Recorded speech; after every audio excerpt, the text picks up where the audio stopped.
Good morning. I'm News Director Jenna Clay with Cumulus Media, and today we are talking with Brandon Valentine. He is the founder and president of the Central Pennsylvania Music Hall of Fame. Thank you so much for joining us this morning. Absolutely. Thanks for having me. And the big thing we're talking about today is the CPMAs. It's the Central Pennsylvania Music Awards, which we call the local Grammys, which is very exciting. It's been postponed, but now it's a go. That's very exciting. So tell us when this is happening. Yeah, it's extremely exciting. I mean, due to COVID, everything's been kind of pushed out. The original goal for the annual CPMA ceremony is always the last Thursday in January. And this year we kind of approached it. That's probably not going to happen. So we've set an original goal date of March. And when we got to February, we realized March wasn't going to happen. We pushed out to July, even with the thinking, down the line that maybe July is too early, maybe we'll have to push again to September. But we just got the official word with some of the new, laxing of the COVID restrictions that we are 100% a go for July 1st at the Whitaker Center. It is sold out there, so we're going to have an indoor theater full of music fans, music lovers, and musicians. And this was something, like you said, we didn't know what was going to happen. We didn't know if we were going to have to sell out just half the theater, but it's nice that we can, sell out the whole place again. And everyone who's nominated gets to represent, that's huge because it is about the Central Pennsylvania musicians. That's what it's all about. That's right. Yeah, that's a good point, Jenna. So when we open up ticket sales, it doesn't go directly open to the public. So at the start of day one of ticket sales, it is a private opening for the nominees only. So we want to truly make it feel and look like the local Grammys where the nominees are present. Therefore, if they are called as the lucky winners, they can approach the stage and provide an acceptance speech. And what exactly happens at the CPMAs, start to finish? Well, we have two wonderful hosts. Who would that be, Brandon? That's right. Jenna Clay and Chachi Angelo hosted last year. They will be reprising their roles as all-star hosts on stage. So we're excited to have them back. Great chemistry between you guys, and you guys do a great job hosting. So we're thrilled to have you back. And I know you're working on your opening monologue now. So good luck with that. Thanks. We need it. Absolutely. But yeah, I mean, if anybody's ever watched an award show, we try to mimic some of the big award shows out there. So for instance, the Grammys, the Emmys, the Tonys, the Oscars, you name it. We have hosts, there's an opening monologue, there's awards, the winners approach the stage and give acceptance speeches. We also have performances on stage. We try to do it up to the nines, and the crowd responds in the same way. We phrase it as dressed to the nines, formal attire and or best band attire. So we have, some people showing up in tuxedos and evening wear gowns, while some of the other acts are showing up in face paint and ripped jeans because that fits their band motif. So it's an overall all around fun night. It is a fun night. I'll be wearing high heels for the first time in a year and a half. So we'll see how that goes. You're also inducting Central Pennsylvania Music Hall of Fame artists. Tell us about that part.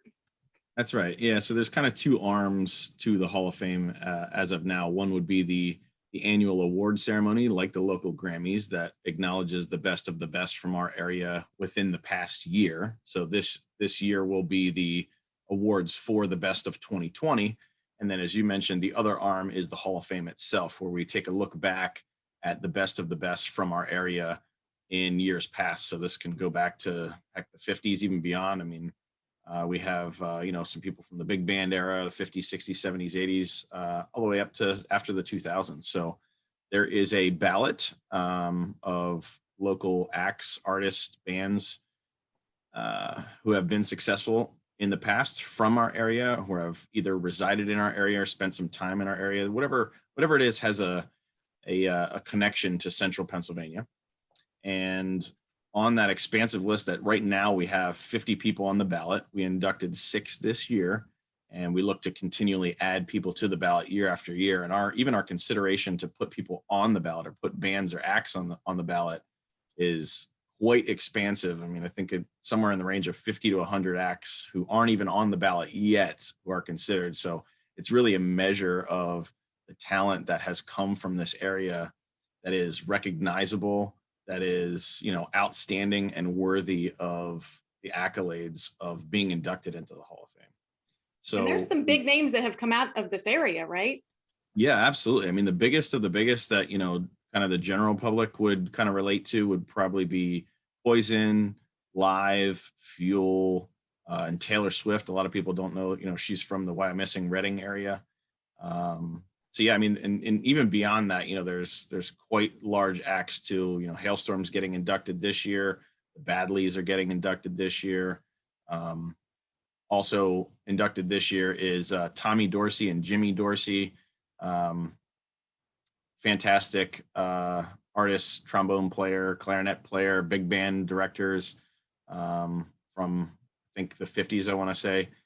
We also have Pentagon, who has been a local band and kind of traveled the coast to coast, playing the casino circuit for over 50 years now. Wow. So, longevity also considered as a metric to get into the Hall of Fame. And of course, we have Jeffrey Gaines getting inducted as well, who's from the Harrisburg area. So year 2 in the ballot, we still have dynamic, large names getting inducted. And I wish we would have started this 10 to 20 years ago, because there's really dozens of acts that should already be in the Central Pennsylvania Music Hall of Fame, but we can't induct 50 people in year 1. So Yeah, that would be a lot. right. And you talk about starting this. Why did you feel it was so important to start this and recognize these musicians from this area? Yeah, I think, as a general artist myself, I've been a musician for over a decade in this area. And I think there's something innate in musicians and artists where you create, you are creative to the extent that you want to have something put out there. You want to have your music, your instrument being played, being heard, being seen. And when it comes down to sharing it and having people hear it, you're then looking for either words of affirmation or some kind of recognition off of what you produced, what you created.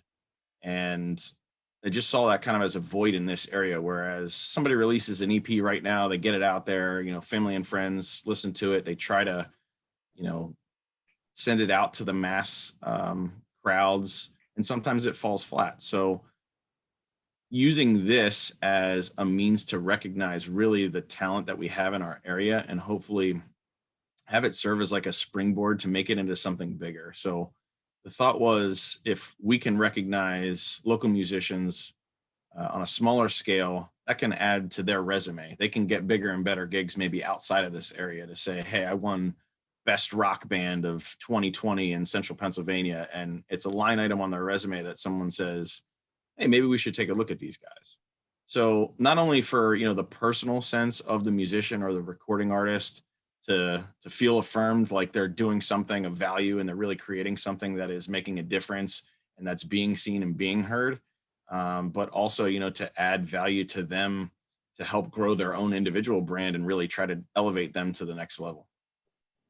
And music in general and the arts, so important. Unfortunately, one of the first things sometimes that gets cut at schools. So it's something that definitely outside of school needs to be nourished. So I know that's a big part of why you're doing this as well.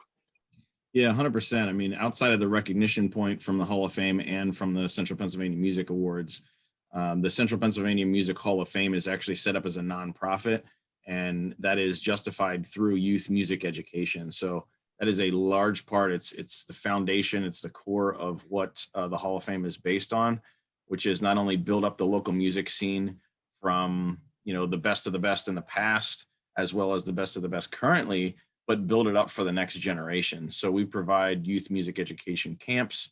We're working with a couple companies as we speak now to try to establish some scholarships for the future.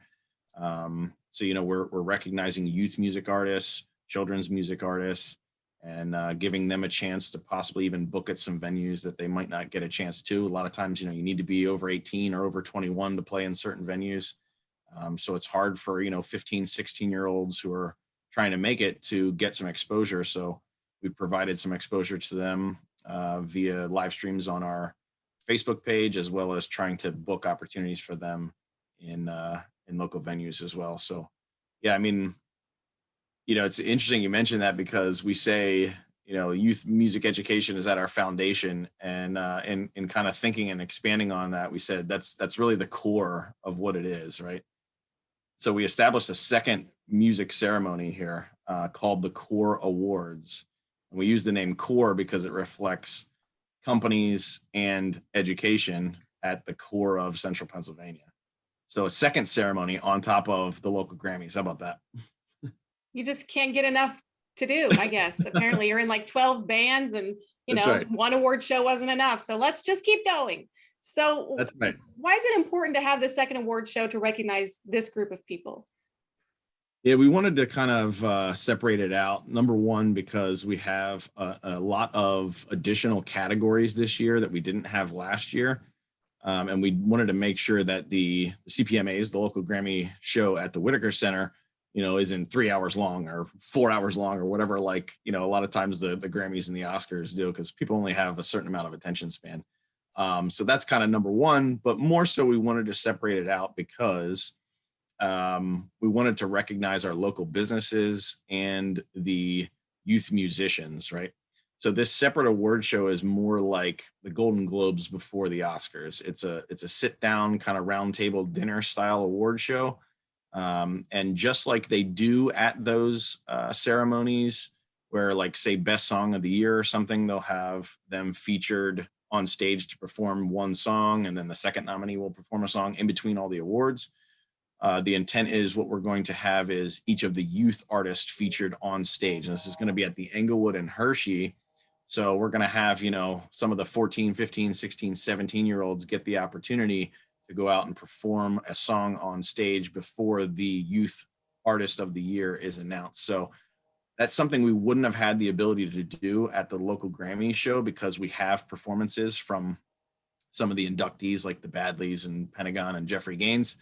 We wouldn't have had the time to be able to showcase, our under 18 musicians. So by separating it out, it really gives them the opportunity to get their face out there, get their name out there, get more recognition.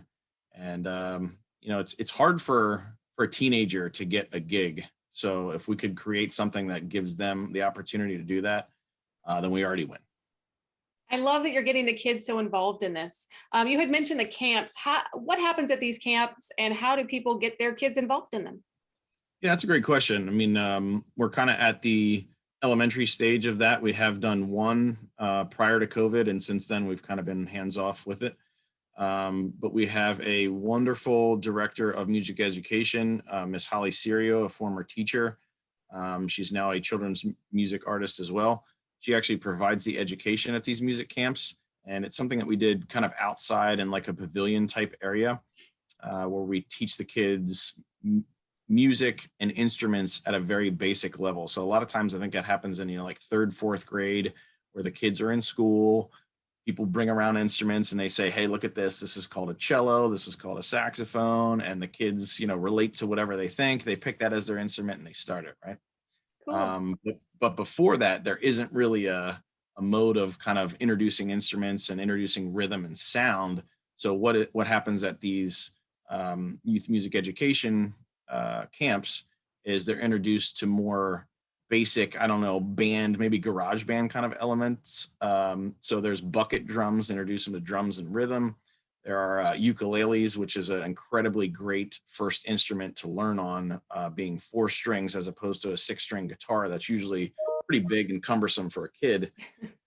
They can learn, the guitar and drums outside of, say, cello or saxophone or things like that. And ultimately, it's just a fun experience with music and kids. So we will continue our music education camps, and if you follow us on social media, you'll get the alerts on how to attend those once we kind of start that back up and we're in our post-COVID world here for sure. And the Facebook page is Central Pennsylvania Music Hall of Fame. That's right. And we're talking about the youth side of things. We've talked about the musicians, but there are lots of other people that help put on the music scene, and they're being recognized as well, right? Yeah, absolutely. I mean, we look outside of the youth awards. The other aspect would be companies, right? Small businesses. So that kind of falls in line with, music photography, music videography, instrument shops, music lessons, live music venues. There's a lot of different things that we're recognizing outside of the musicians that fall in line more on the business side. And then we're going to do something else this year where we're just going to kind of create what we're calling spot awards. So instead of having a category with 5 nominations, like pretty much all of them do, some of the categories we weren't able to identify enough nominees to actually acknowledge someone or something. So we're going to add things like best T-shirt service or best publication, possibly even like Christian Music Artist Award. So there's been a lot of suggestions for additional categories, but like we said, in our hunt, at least in our second year here, and trying to identify worthy nominees, it's difficult in some of the different categories. But that still isn't to say that one person, one business, one act cannot be recognized. So we're going to try to prioritize that as well. Something else that's fairly new is the vault. Tell us about the vault. Yeah, the vault is fun. I mean, we Jenna, it's wild. I mean, when we created the Central Pennsylvania Music Hall of Fame, we saw this as an opportunity to have a local award ceremony at the end of January every year. And I remember, what was it now? January, it was 2020 because it was right before COVID. It was like January 28th, I think, or 30th, 2020. We finished the award ceremony and I just took one big exhale and was like, all right, we got a year until the next thing happens, right? And then COVID happened. We turned into the live stream world. We got the vault. We got the education stuff. This thing has grown from a what do you call it? Molehill into a mountain, right? The vault became something that was heavily prioritized right after the first ceremony because, we're really trying to recognize our rich music heritage from the past. And it became apparent to us with people's suggestions of, if you're having a Hall of Fame, is there a physical site? Do you have, relics from the past that people can see and show? Or people would come to us and say, hey, I'd like to donate something.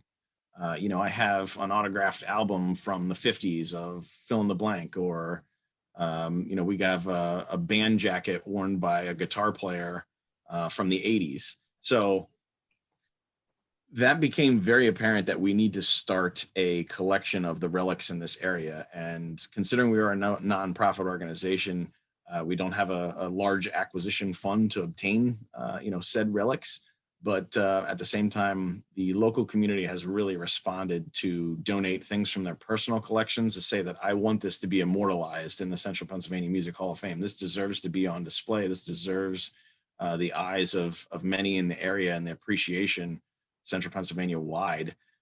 So I think without, having a direct count now, I think we're probably around 150 items that we've received to put into the said vault. So the reason why we're calling it the vault right now is because we don't have a physical location to showcase these, right? So right now it's a virtual museum where we're kind of putting them on display on our social media page.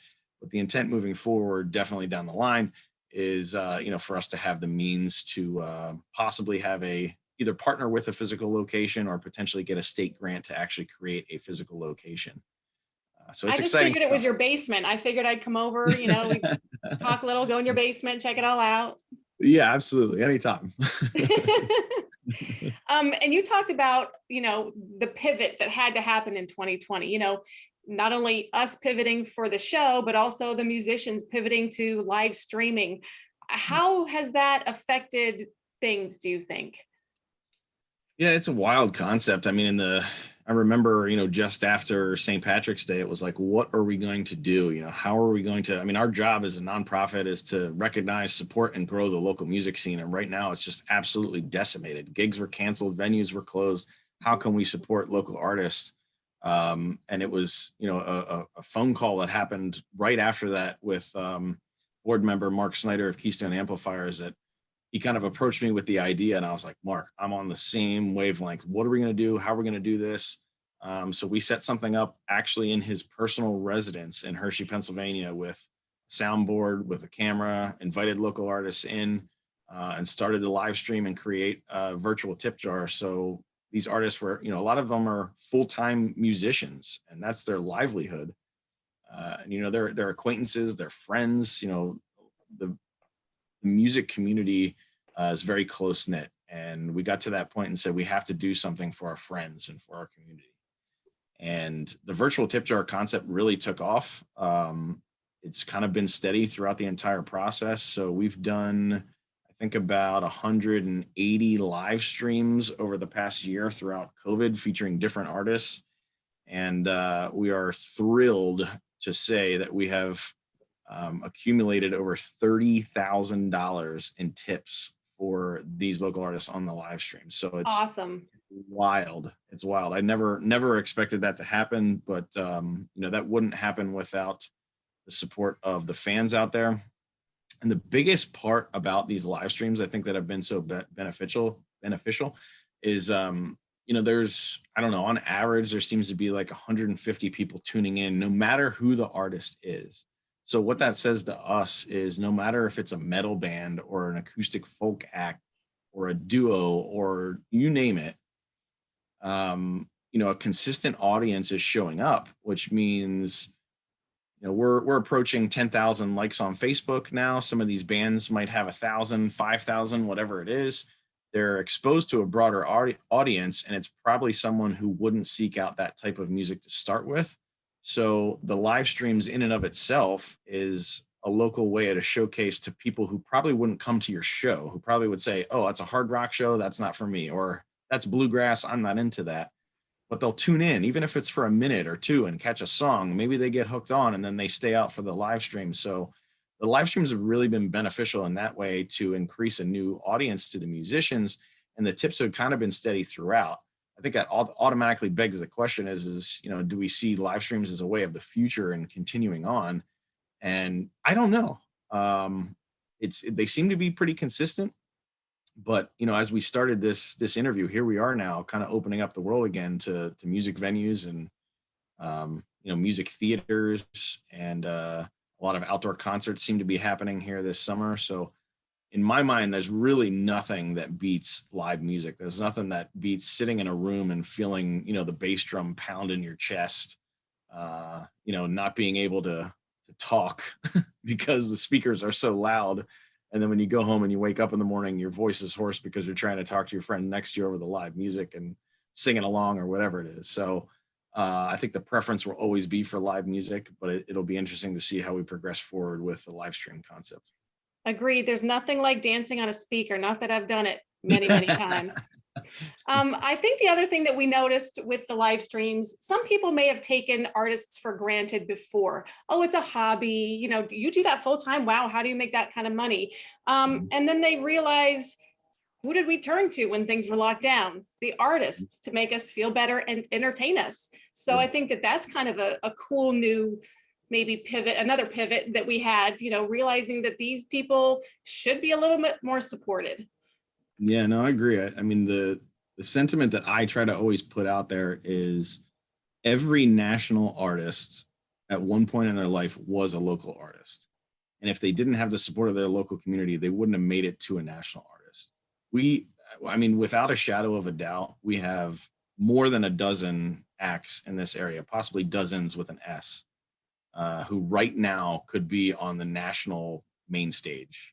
They are that gifted and that talented. And to your point, even affecting our local community is one thing, but music as a kind of universal concept, you're right. It's something that has kind of empowered people through tough times. And if it's, it doesn't have to be an emotional ballad for somebody to relate to or to help them get through the day. It could be an angry hard rock song that helps someone stress relief, mosh pit or headbanging or whatever it is. There's different ways that music touches every single person out there and relates to it. That's why we have fans of different genres. And yeah, you're right. This was a tough time to get through. And when people, were stuck in their house, or especially the social butterflies out there, the extrovert people, it was very hard for, because they need that live music scene. They need a room full of people to communicate to. When we didn't have that, at least they still had some ways for the artists to help them out, to hear music in their heart and soul and help them get through the day, for sure. So we have the CPMAs coming up. We have the vault. What's next? I know you have something brewing in there. Tell us about it. Yeah, I mean, there's always something. Let's put it this way: we get a lot of the directions on where to go next, what to add, what to change from feedback, from the musicians directly. Um, yourself as a board member, we have a fantastic group of local figures that on the board and on our advisory committee have provided a great team environment of suggestions and feedback and advice on where to go next. And as we're grounded in the youth education standpoint, one of the main things that we've identified as a need is uh, putting together like a high school battle of the bands. Could be individual music artists, could be actual bands, but we want to kind of create some kind of competition again to have a means for the under 18 crowd to perform. That also kind of translates into potentially like a college battle of the bands as well. Um, but yeah, there's all kinds of things. We want to get back into the use of education events, the music camps. We've been doing some bookings for local venues as well. There's a podcast in development, potentially, a conference down the line. So there are all kinds of ideas, concepts that are not just an idea and concept. There's kind of some meat behind them at this point. So we really look forward to the future of the organization because, as we stated earlier in the interview, it just started out as an award show, and that was a need for recognition for people in the area. And we have identified a lot of additional needs for our music scene in the area. Largely, that comes directly from the people, and we feel it's our obligation, our responsibility to respond and create that to support our local music scene. So how best can people support the Central Pennsylvania Music Hall of Fame? Yeah, I mean, I always try to look outside of the nonprofit organization, and I really think the best way is to support your local music scene in general. Support live music, tip artists. That's a thing that's mainstream in Nashville. They always have a tip jar out, and people always tip. And it's not necessarily mainstream this year. I think it's getting there. Um, some people don't realize, it's kind of like a waitress, to tip your musicians. I think we're creating that with the virtual tip jar. So yeah, my number one focus would be support the live music scene in general. If you'd like to drill down a little bit further and directly support the Hall of Fame, the Central Pennsylvania Music Hall of Fame as a nonprofit, we do accept personal donations as well as corporate donations. It's a 501c3 organization. So that's kind of how we're able to continue moving on a daily basis is by your donations as well as corporate donations. We provide sponsorships for the award ceremony. There's actually only one sponsorship left for a corporation to come up and present the awards and provide a 30-second commercial on their business. So we do that in exchange for a donation. So yeah, I mean, corporate donations are always accepted. Personal donations always be accepted. And you can check us out at the acronym cpmhof.com. There is a link there that labeled support, and there is a donate button there as well if you'd like to make a donation. Otherwise, you can reach out to us personally if you'd like to discuss, a corporate donation of some sort. Perfect. So the CPMA is coming up July 1st. And what night is that second ceremony? So that's a little bit before that. That is Thursday, June 10th. And that will be at the Englewood in Hershey. It's going to be at 6:30 p.m. And both of these award ceremonies, both the core awards, that's on June 10th, and the CPMAs, which is on July 1st, both of them will also be live streamed on our Facebook page.